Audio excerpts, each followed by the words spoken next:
conoce nuestros corazones, nuestra disposición, a la cual podemos estar desde ya inicio de año 2020, término 2021, inicio 2022.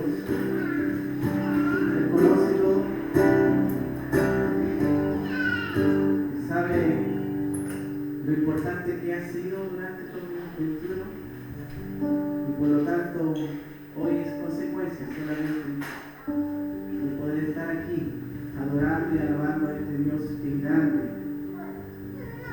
que es único y incomparable. Oremos para que Él nos dirija en esto. Padre, en esta hora te damos gracias, porque así como reflexionamos y pensamos en toda tu fidelidad durante este año 2021, toda tu ayuda, todo tu sostén, todo tu cobijo, Señor, toda tu protección en nuestras vidas. Pero nosotros quedamos mucho al débil, Señor. Ayúdanos a poder comprometernos, ayúdanos a poder mirarte y ayúdanos a poder refugiarnos en ti en todo momento. Señor, tu palabra nos enseña que tú eres fiel a pesar de que nosotros somos infieles. Y eso es triste para nosotros también entender de que podemos nosotros cada día acercarnos a ti, comprometernos, ser como tú, Señor. No conformarnos, Señor, no quedarnos inmóviles ante esa gran y preciosa verdad que tú eres fiel. Que tu grandeza, Señor, es incomparable, que tú eres un Dios de misericordia, de amor, de justicia. Oh Señor, pero ayúdanos a poder ser transformados, nuestro corazón transformarse a la imagen de tu Hijo Jesucristo. Ayúdanos, Señor, a que este año que está finalizando podamos aprovecharlo humillándonos delante de ti, ante tu grandeza, ante tu única persona. Señor, ayúdanos. Ayúdanos si queremos cantar, alabar esta grandeza que eres tú, Señor. Decirte a ti la gloria. Señor, que eres glorioso, que no hay otro Dios y Salvador que Jesucristo. Guía este tiempo, Señor, en el nombre de Jesucristo. Amén. Amén. Gracias.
por amor a tu Hijo entregaste, por amor a usted, por amor a mí.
No hay otro Dios que tiene el poder para salvar, no hay otro Dios que desea la salvación.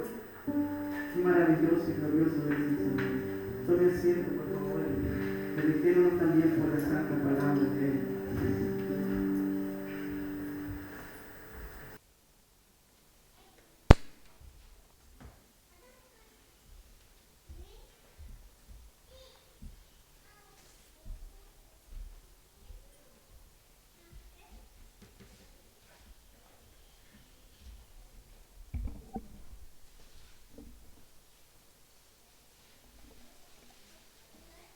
Muy buenas tardes, les invito a buscar por favor el Evangelio según Juan.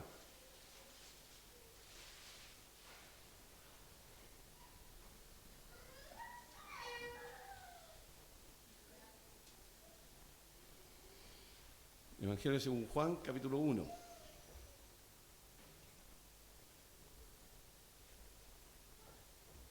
Dice así la palabra del Señor. En el principio era el Verbo, y el Verbo era con Dios, y el Verbo era Dios. Este era en el principio con Dios. Todas las cosas por Él fueron hechas, y sin Él nada de lo que ha sido hecho fue hecho. En Él estaba la vida, y la vida era la luz de los hombres. La luz en las tinieblas resplandece, y las tinieblas no prevalecieron contra ella. Hubo un hombre enviado de Dios, el cual se llamaba Juan. Este vino por testimonio para que diese testimonio de la luz, a fin de que todos creyesen por él. No era él la luz, sino para que diese testimonio de la luz. Aquella luz verdadera que alumbra a todo hombre venía a este mundo. En el mundo estaba y el mundo por él fue hecho, pero el mundo no le conoció. A los suyos vino y los suyos no le recibieron. Mas a todos los que le recibieron, a los que creen en su nombre, les dio potestad de ser hechos hijos de Dios, los cuales no son engendrados de sangre, ni de voluntad de carne, ni de voluntad de varón, sino de Dios. Y aquel Verbo fue hecho carne y habitó entre nosotros, y vimos su gloria, gloria como la del unigénito del Padre, lleno de gracia y de verdad. Juan dio testimonio de él y clamó diciendo: Este es de quien yo decía, el que viene después de mí es antes de mí, porque era primero que yo. Porque de su plenitud tomamos todos, y gracia sobre gracia.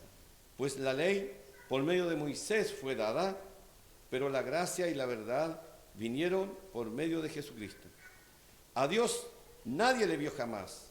El unigénito Hijo que está en el seno del Padre, Él le ha dado a conocer. Hasta aquí vamos a leer por el momento.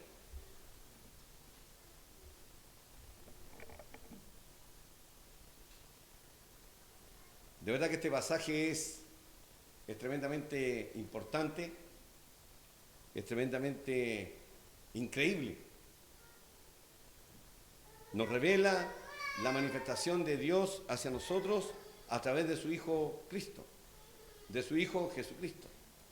No hay mayor revelación que esta, que el Hijo de Dios haya venido a este mundo para darnos luz, para poder hacer que, como dice acá, que aquella luz verdadera que alumbra a todo hombre venía a este mundo. Aquella luz vino para dar luz a los que habitábamos en tinieblas. Primeramente a su pueblo Israel, pueblo que durante años estaba esperando al Mesías, y aun cuando el Mesías estaba en medio de ellos, no creyeron en él. Y aquí el escritor se refiere a ellos como lo suyo. A lo suyo vino y los suyos no le recibieron. Y esta es una verdad terrible, que el pueblo de Israel, siendo el pueblo escogido de Dios, siendo un pueblo apartado para Dios, con el privilegio de haber sido aquel pueblo al cual Dios le reveló su palabra, las Escrituras, y ellos tienen por decirlo así, este privilegio de salvaguardar las Escrituras, y así fue. Aún ellos, teniendo las Escrituras, no conocieron a Dios, ni le dieron gloria a Él. Y cuando fue revelado el Señor Jesús en medio de nosotros, no le recibieron, no creyeron en Él, le mataron, le crucificaron. Y pensaba en aquellos que niegan la existencia de Dios, porque no le ven, dice. Bueno, aquí dice, a Dios nadie le vio jamás. Nadie. Nadie le vio jamás. No hay hombre que haya visto a Dios y viva. Eso es lo que Dios nos enseña en su palabra. A Dios nadie le vio jamás, sino dice que el unigénito Hijo, o sea, el único Hijo, Jesús, que está en el seno del Padre, Él le ha dado a conocer. De manera que si una persona desea realmente conocer a Dios, tiene que partir por la persona sin igual del Señor Jesús. Y qué terrible es, teniendo conocimiento de la persona de Jesús, luego negarle. Conociendo lo que Él vino a hacer, no creer en Él. Negarse en su mente y en su corazón a darle cabida al Salvador y al único que le puede dar luz y salvación. Qué terrible es la condenación para aquellos que teniendo conocimiento de Dios, niegan a Dios y sobre todo no creen en aquel que le ha dado a conocer, que es Jesús. El Señor Jesús es la revelación de Dios sobre la tierra. De eso Él dio pruebas que nadie puede desmentir, que nadie puede negar. Muchas doctrinas y filosofías del mundo desean hacer esto, borrar, ¿cierto? A través de leyes, decretos, a través de constituciones en diferentes países, negar la existencia de un creador a quien hemos de dar cuenta. Negar la posibilidad en algunos países, ¿cierto?, de siquiera poder abrir su palabra. Los cristianos en muchos otros países todavía tenemos libertad, pero en otros países son perseguidos aquellos que se atreven a hablar del Señor Jesús. Y el Señor Jesús es quien es el que da la luz al corazón del hombre. El único que puede realmente esclarecer nuestro entendimiento. Si alguno recuerda la historia del hijo pródigo, que prácticamente es mundialmente conocida, hasta se bromea con eso, con los parientes que son los más descarriados, entre comillas, entonces a ese le llaman, ¿es cierto?, el hijo pródigo. Pero el hijo pródigo es esta historia, esta parábola que el Señor cuenta, de aquel hijo que se va y desperdicia todos sus bienes. Todo lo que el Padre le ha dado lo desperdicia. ¿Y no es esto lo que hace el ser humano? ¿No es esto lo que hace la humanidad?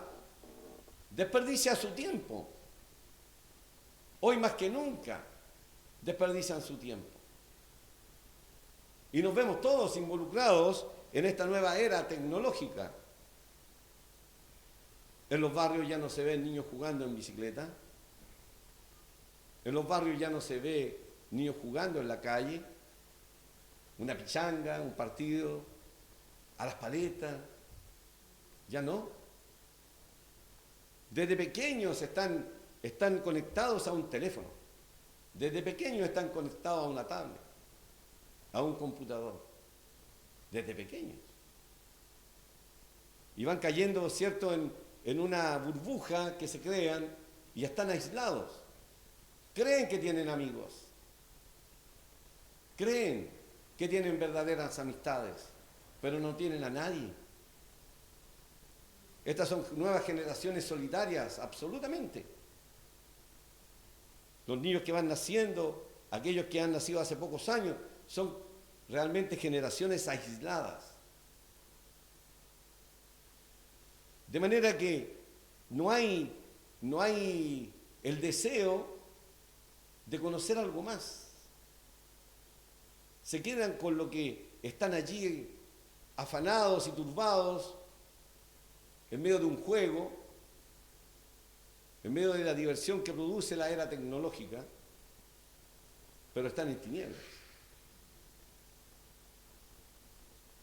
Creen que tienen 1 millón de amigos y no tienen a nadie, realmente.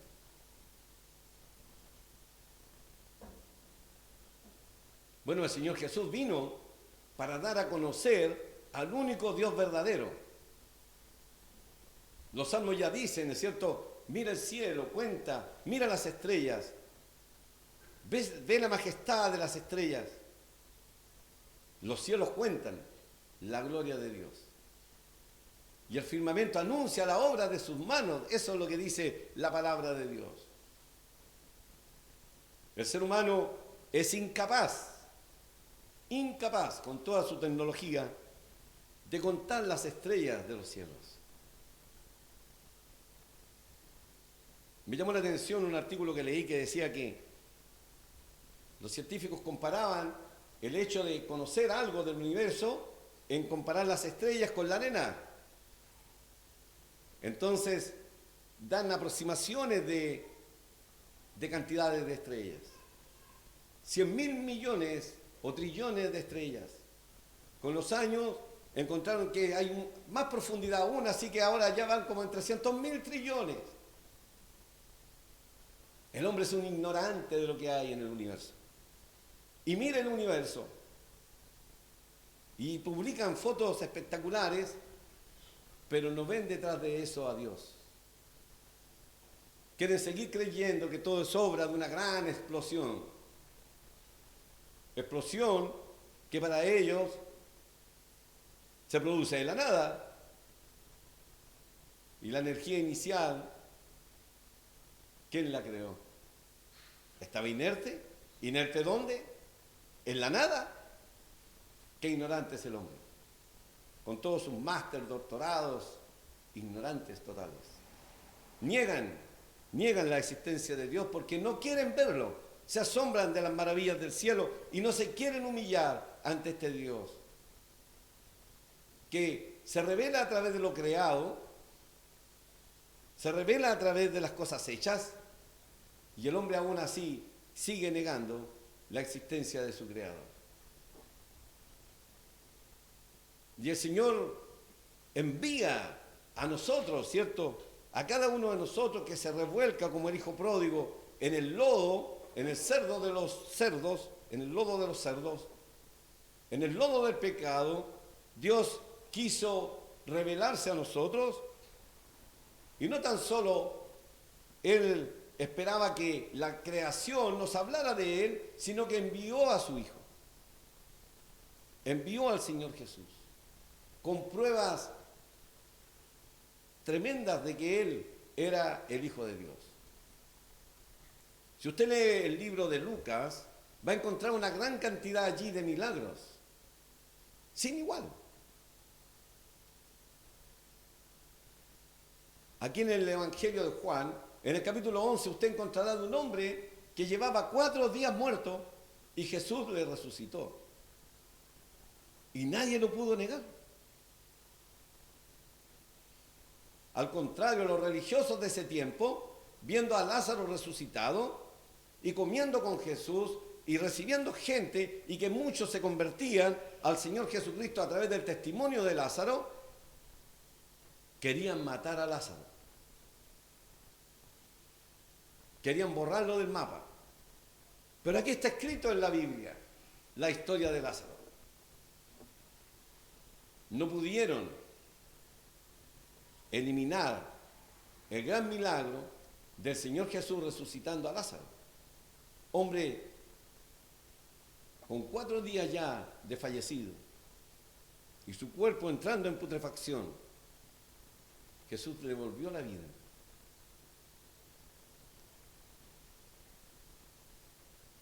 Aquí en la palabra de Dios dice: aquel verbo en el principio estaba. En el principio era el verbo. Ese es el principio. No el Big Bang.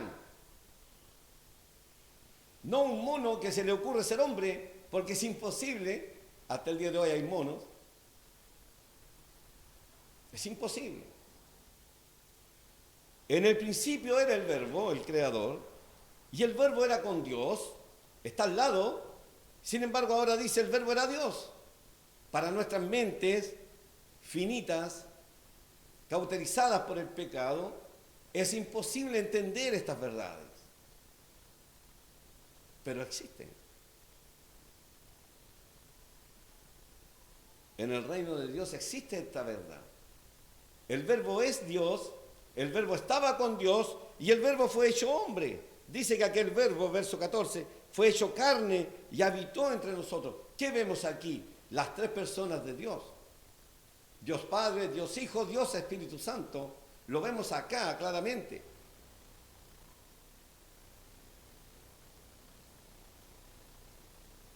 Dice, no era la luz. Juan el Bautista no era la luz. Muchas veces ponemos nuestra vista, ¿cierto?, en los hombres. Bueno, aquí el Señor dice, si tú crees que Juan es muy grande, no pongas la vista en Juan el Bautista, pues él no es la luz. En el día de hoy, los hombres quieren tener fe en muchas cosas. Creen en sus propios razonamientos. Creen que porque soñaron algo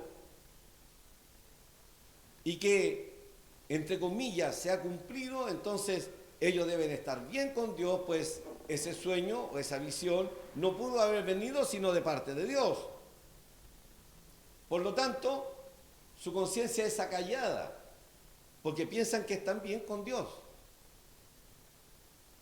Otros piensan que porque confiaron en algún tipo de sanidad no convencional, a través de abejas, piedras, magnetismo, etc., todo lo que ustedes imaginen en el mundo, y que fue sanado a través de aquello, entonces está bien con Dios, o con aquello que ellos llaman Dios.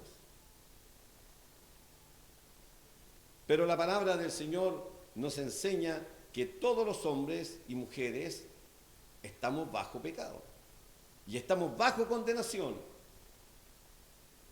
Estamos mal. Nuestro diagnóstico es malo. El diagnóstico que hace Dios de la humanidad es pésimo. Es la ruina absoluta del hombre ante el pecado. En el día de hoy, a través de leyes, quieren decirle a lo que es malo, bueno.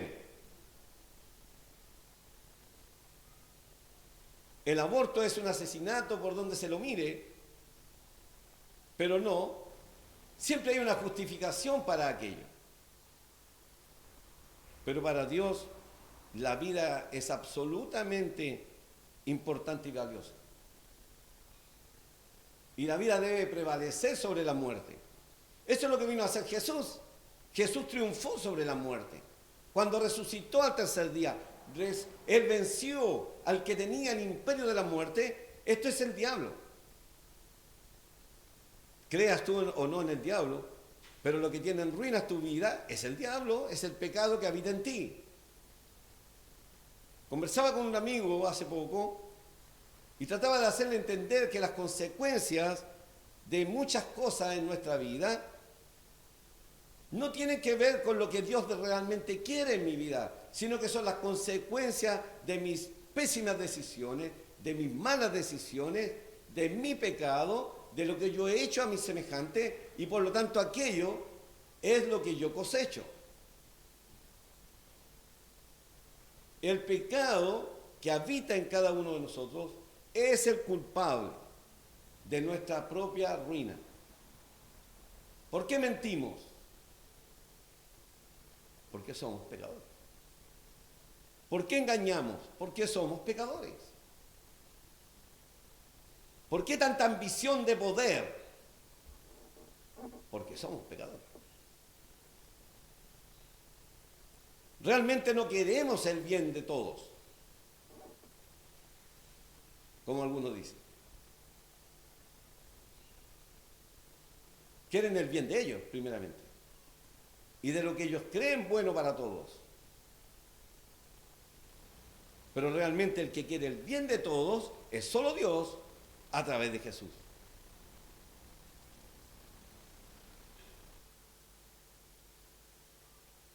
El Señor envió a su Hijo para que pudiéramos ver a través de su Hijo a Dios.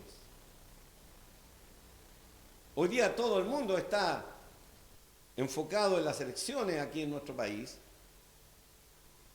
y no en Dios, obviamente. Y ojalá que los cristianos estén pensando en lo que es la voluntad de Dios en este día de elección.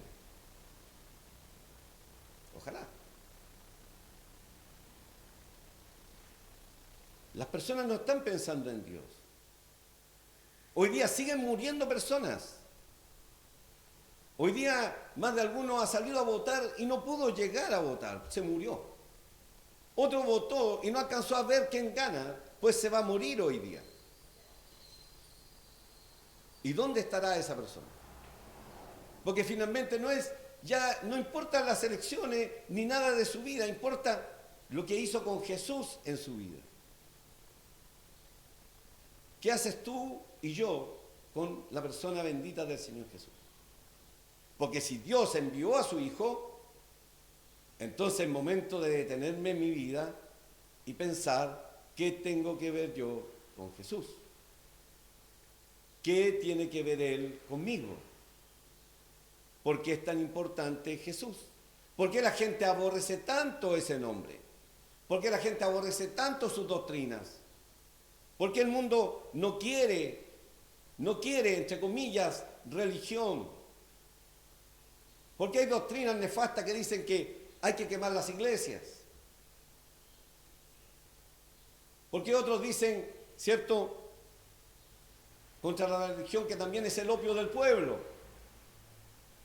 Porque no quiere que nadie pronuncie el nombre de Jesús. Nadie. Hay religiones que si tú nombras a Jesús te matan. Te cortan tu cabeza. No soportan a Jesús. ¿Tú lo soportas? Somos pecadores. Estamos en la ruina absoluta y total. ¿Y sabes lo que espera el pobre pecador? Cuando digo pobre es porque es pobre. No pobrecito, sino realmente está en la ruina total. Espera la absoluta condenación. Porque Dios, siendo un Dios justo, debe entonces entrar en juicio contra el pecado que habita en mí y que habita en ti. Tiene que entrar en juicio. Pues no hemos ofendido al presidente de la República, al senador, al concejal, al alcalde. No hemos ofendido tan solo, es cierto, a lo mejor a un padre, una madre, una esposa, unos hijos, al vecino tal vez, al chofer del colectivo, de la micro, al patrón, etc. Hemos ofendido a Dios primeramente. Hemos ofendido su santidad. Porque nosotros, siendo criaturas de Él, entonces nos debemos a un creador. El que hizo sillas para sentarse, obviamente, las pensó con ese propósito. Preparó esa silla para que soporte a casi cualquier persona. Y el propósito de una silla es que las personas se sienten. Eventualmente se pueden parar en ella. Eventualmente alguien la puede usar para hacer un número de equilibrista en un circo, pero la silla es para sentarse. El creador de la silla le parecerá muy extraño si una silla alguien la usa de paraguas, o una silla la quiere usar de cama, o una silla, ¿cierto?, la quiere usar de leña en el fuego. No es el propósito del que creó esa silla. ¿Y tú crees que eres menos que esa silla para Dios? Dios tiene un propósito contigo y te ha de pedir cuenta por tu vida. Ha de pedir cuenta de lo que tú hiciste con Jesús, la revelación de Dios sobre la tierra. La palabra del Señor nos dice que basta un solo pecado para estar condenado. La palabra de Dios dice que si un hombre cumpliera 99% de la ley de Dios, pero faltara en un mandamiento, la sentencia es clara y absoluta: se hace culpable de toda la ley. Vale decir, culpable ante Dios el 100%. No un 1%, el 100%. Porque solo hay uno que ha cumplido el 100% la ley de Dios. Y ese es Jesús. Aquí dice claramente, por la ley, dice, la ley vino por medio de Moisés, pero la gracia y la verdad vinieron por medio de Jesucristo. La ley es algo que si se obedece, muy bien, estás bien. Pero si tú fallas, Dios te condena. ¿Y quién puede decir que ha cumplido el 100% de la ley? A excepción de Jesús, nadie.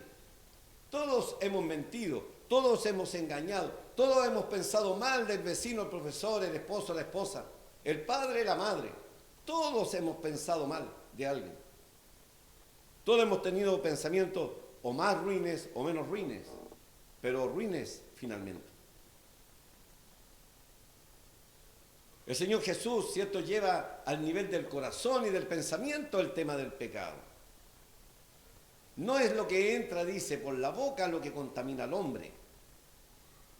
Recuerdo cuando niño, ¿cierto?, y que en aquellos años realmente se trataba de tener, se establecía que la Semana Santa realmente era una semana de recogimiento.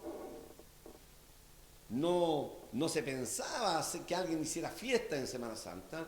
Si alguien la hacía, era sumamente calladito y ojalá que los vecinos no se enteraran porque iba a ser realmente juzgado en ese sentido. Pero el celebrar de esa forma, cualquier fiesta, etcétera, no te hace mejor ante Dios.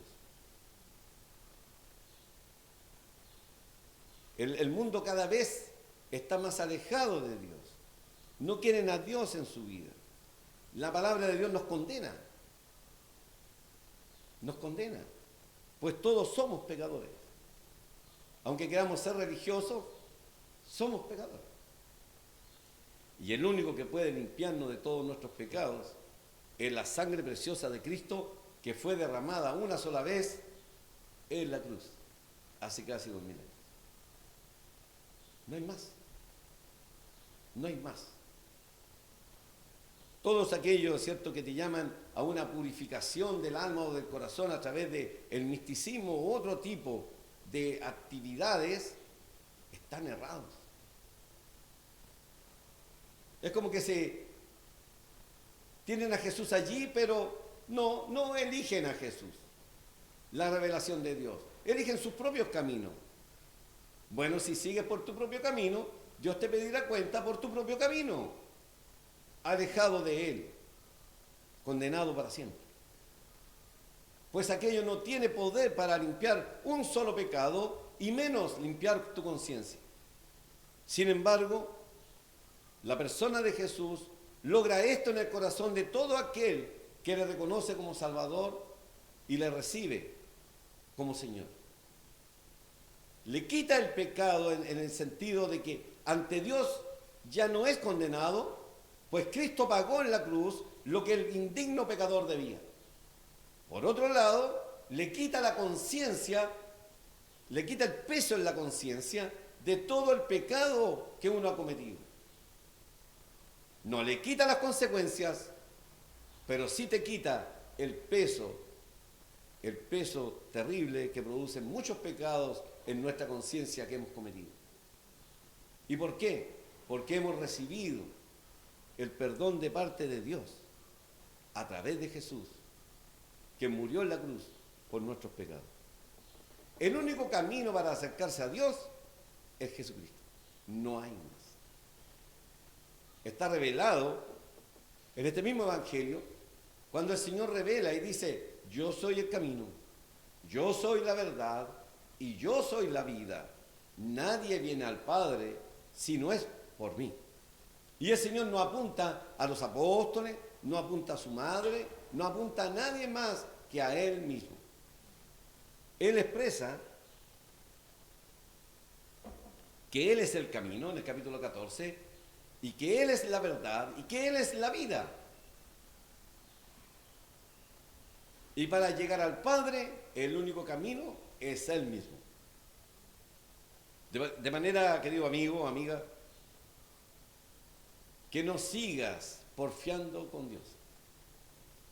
No sigas porfiándole a Dios. Él, en todo su amor, nos ha revelado a su Hijo Jesús. Y nos ha revelado en la persona bendita de Él, que Él hizo y preparó un camino para acercarnos a Él, viendo la imposibilidad del hombre por causa de nuestro pecado, entonces de limpiar nuestro pecado, haciendo que un inocente pagara por el culpable, para que ese culpable fuese hallado inocente, se fuese hallado inocente ante Dios. De manera que Dios ahora le acoge, como dice aquí en el versículo 12 y 13, que dice que aquellos que creen en su nombre, a los que le recibieron a Jesús, les dio poder de ser hechos hijos de Dios. ¿Cuándo se es hijo de Dios? Cuando se recibe a Cristo y cuando se cree en Él. Y dice, los cuales no son engendrados de sangre, o sea, no es porque yo soy cristiano, entonces mi hijo es cristiano. No se hereda por la sangre, por vía de descendencia, la fe. Cada cual ha de creer. Cada cual ha de creer. Luego dice, tampoco es de voluntad de carne. O sea, no es un tema que yo diga, ahora yo sí, me gustó este tema, me gustó este grupo de personas, de cristianos, etcétera, que siguen a Jesús, entonces me voy a hacer ahora un cristiano. Tú no te puedes hacer cristiano a ti mismo. Recuerda que estamos hablando de ser hechos hijos de Dios. Por lo tanto, el Padre ha de engendrarme a mí como su hijo. Es Él, no yo. Por eso que está la imposibilidad de ser cristiano porque yo quiera ser cristiano. Pero tampoco está por voluntad de varón, dice Dios en el versículo 13. Vale decir que no, aquí nos sirve, levanten la mano, pasen adelante, arrodíllense, hagan lo que yo les estoy diciendo, sigue esta oración que yo te voy a decir, repítela después de mí. No sirve aquello. Pues ningún hombre, pastor, religioso, puede hacer cristiano a otro. No puede hacerlo.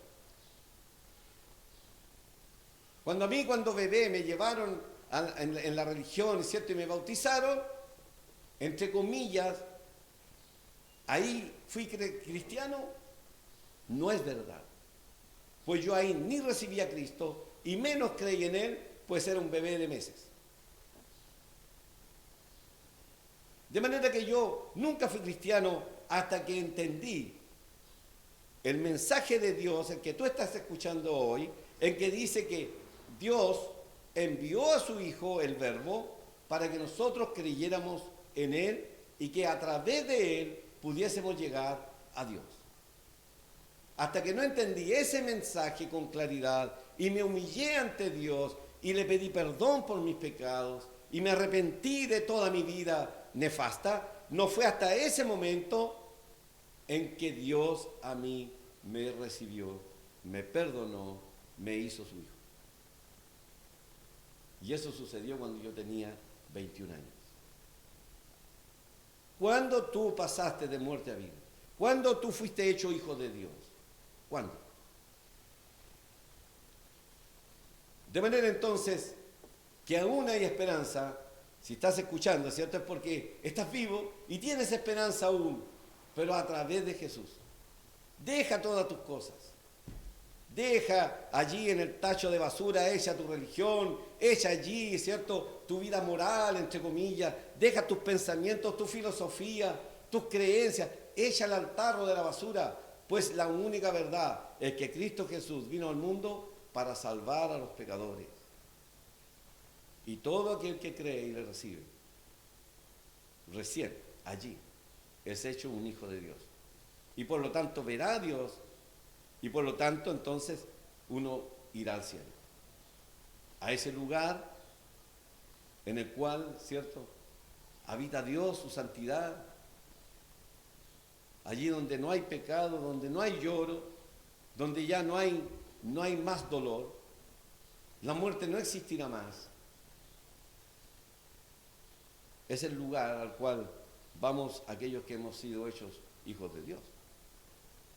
Insisto, a través del arrepentimiento y la fe en Jesús, en su acto de salvación en la cruz. No creer que Él anduvo sobre el agua, no creer que Él resucitó a los muertos, no creer que Dios viste a los ciegos, sino creer que Él dio la vida por mí, pecador, por ti, pecador.